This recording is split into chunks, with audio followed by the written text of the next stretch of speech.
these family plots offers a striking contrast with the area directly next to them, the potter's field. And there were several of those throughout the cemetery.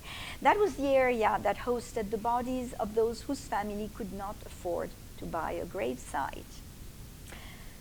As people who became anonymous in death are contrasted to stately funerary monuments, we see a reflection of society's hierarchy.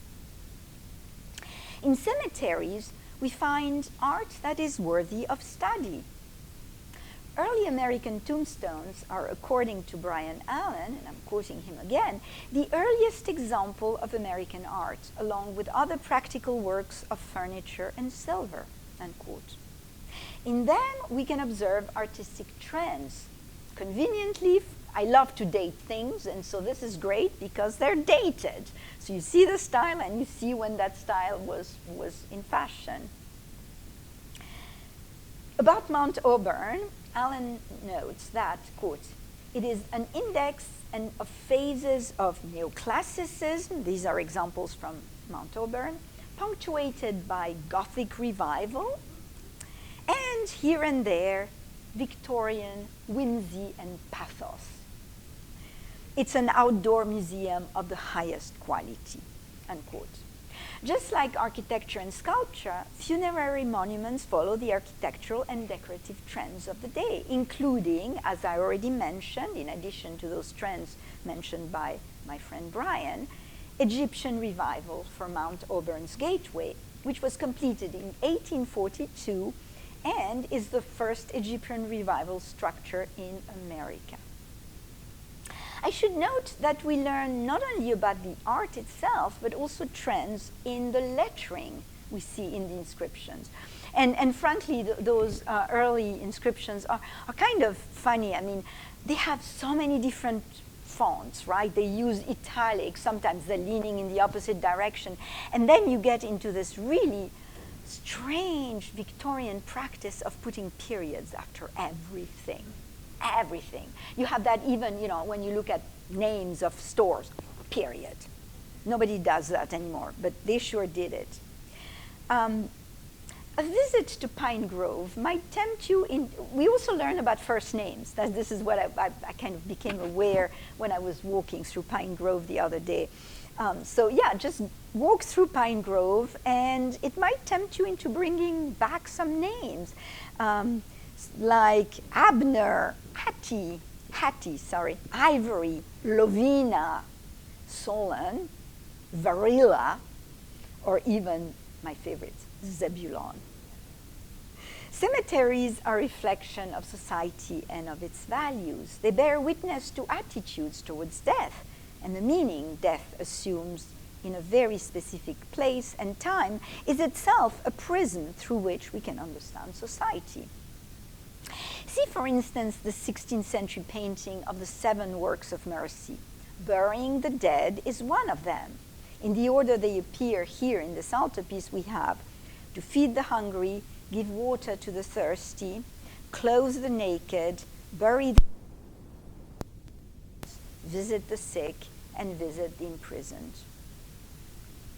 In this painting by Caspar David Friedrich, we see monks burying one of their brothers with the ruins of a Gothic church as a backdrop. The melancholic mood conveyed by this image couldn't be more romantic. Here, one more art historical example, Gustave Courbet's burial at Ornans, a real manifesto for the art movement called realism, in which the painter carefully documents the traditions of a provincial town and chooses to do so by portraying a funeral, a burial.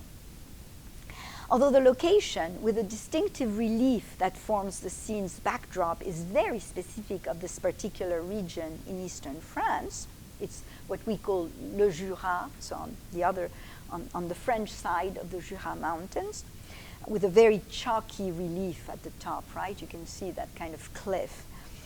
So that's very distinctive. It's very specific, and so are the different types of people who attend the funeral. Nevertheless, the title insists on the generic nature of the scene, and it's very important that the title is a burial at Ornans, as in any burial at Ornans, just an average burial at Ornans. The Victorians developed a rather morbid obsession, so it would appear to us today. And their mourning rituals and garb were very elaborate. Here you see, for instance, mourning jewelry, some of it made out of hair, like the bracelet I'm wearing. You can touch it afterwards. It's really nice and stretchy. And by the way, you had to collect the hair before the person died.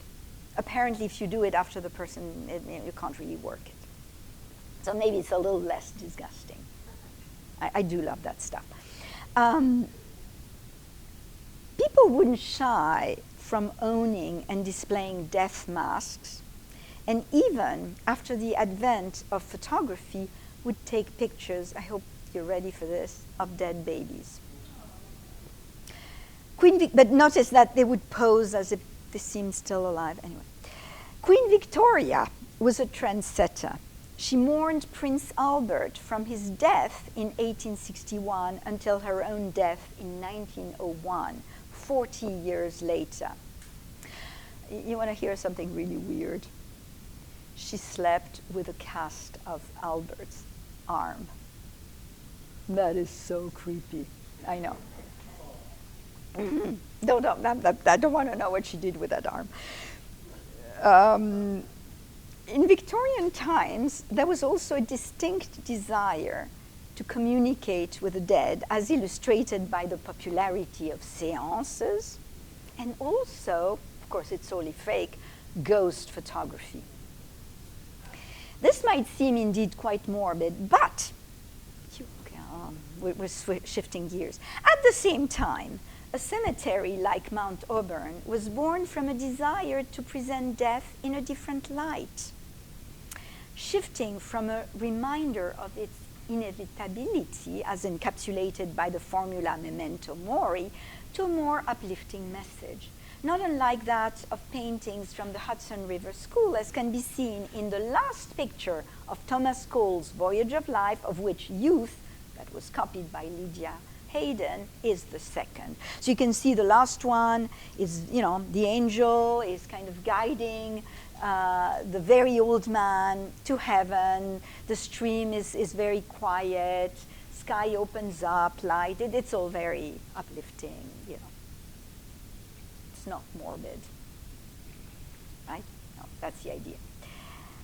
There's even a political dimension. Such idyllic places stood as a metaphor for America itself, a quiet and harmonious place. We'll talk more about that kind of aspect. You'll see. No, let's stay there. The location of cemeteries is profoundly meaningful. In an interview that appeared in the Atlantic magazine, Chris Egner, author of Cemeteries, explains, I'm quoting him, "Burial isn't just about celebrating the dead. It's about containing the dead," unquote. As a result, the dead are separated from the world of the living, as you can see in this great picture of Mount Auburn with the city of the living in the distance. This is an idea that goes back in history. In ancient Egypt, for instance, the dead were buried on the Nile's west bank, that is, on the side where the sun sets. The deceased were brought across the river to their resting place.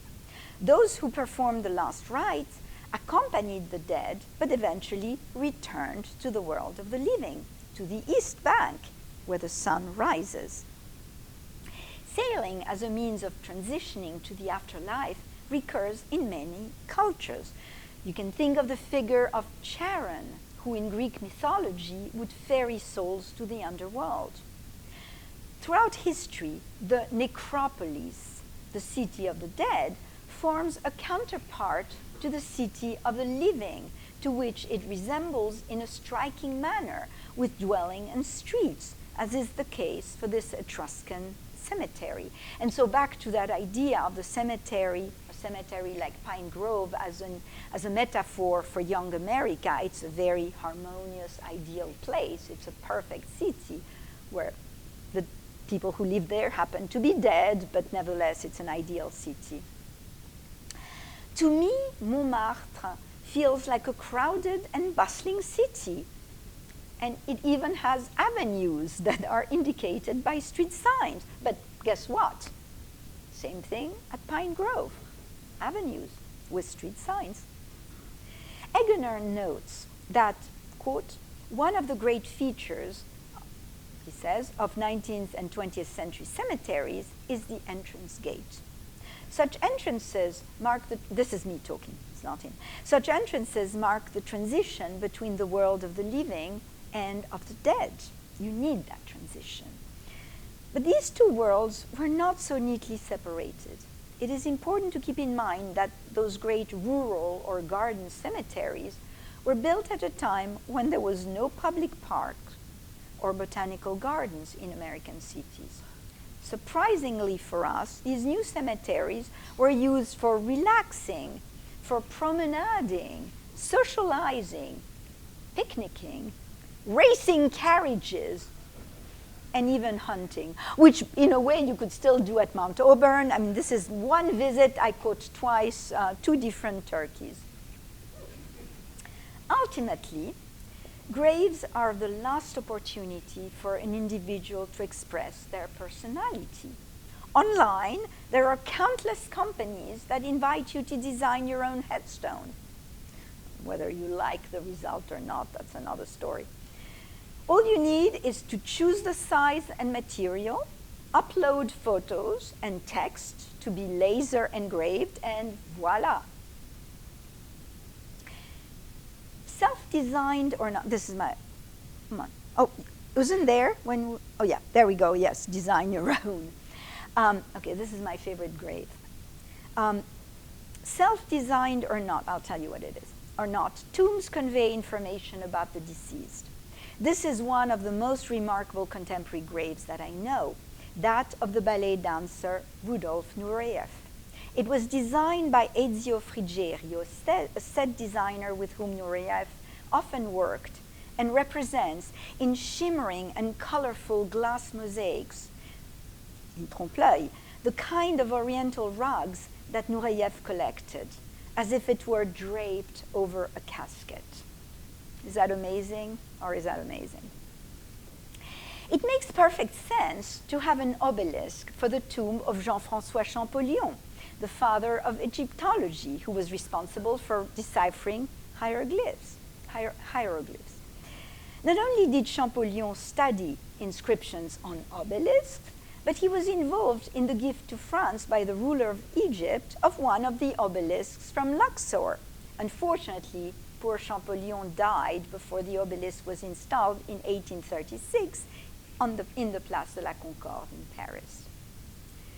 Have you heard of the Abebu Adekai, or fantasy coffins? No. They are made by the Ga people of Ghana. They are shaped like objects, plants, and animals that are representative of the deceased. They're not that old a tradition. They really became popular in the 1950s. Such coffins received attention from the Western art world when they were exhibited in Paris in a major exhibition in 1989. That's when the West became aware of it. Families as well can express their taste and their status. Wonderful Art Nouveau mausoleum in Paris. Mausoleums reunite families across death. And I was think about the very word to remember. It's to put members together, right? It's the opposite of dismember. And so the members of a family are brought together. The members of a community are brought together in the cemetery. Although the brothers Edmond and Jules de Goncourt died 16 years apart, the writers who wrote all their books together share a tomb in Montmartre. Cemeteries allow indeed relationships to live on for eternity. In the Père Lachaise, this is a rabbit hole I fell into the other day, thanks to you guys. Champollion is not far from his friend, the mathematician and physicist Joseph Fourier. This example also shows how one learns from cemeteries.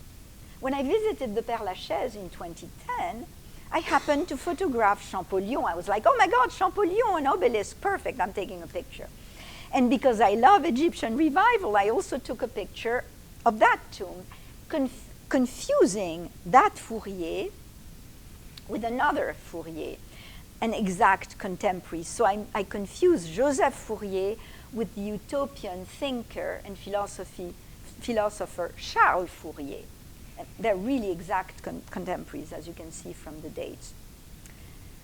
And so, as I was preparing this talk, I was wondering, well, why does... Then I realized it's Joseph Fourier, who was a mathematician. Do I know anything about mathematics? No, of course not. Do I know anything about the history of mathematics? No. Had never heard of Joseph Fourier. So then my next question was, why did he get an Egyptian tomb? Well, it didn't take me long to learn that Joseph Fourier was indeed a mathematician and a physicist, apparently very important, but he was also one of the scientists and artists who had accompanied Napoleon in his Egyptian campaign. The team of approximately 160 savants produced a monumental series of volumes called Description d'Égypte. And here you can see that came up for sale at Sotheby's. We could have bought that, a chest made for the whole run of the Description d'Égypte, 23 volumes, some absolutely gigantic because they have, such elaborate plates. Guess what?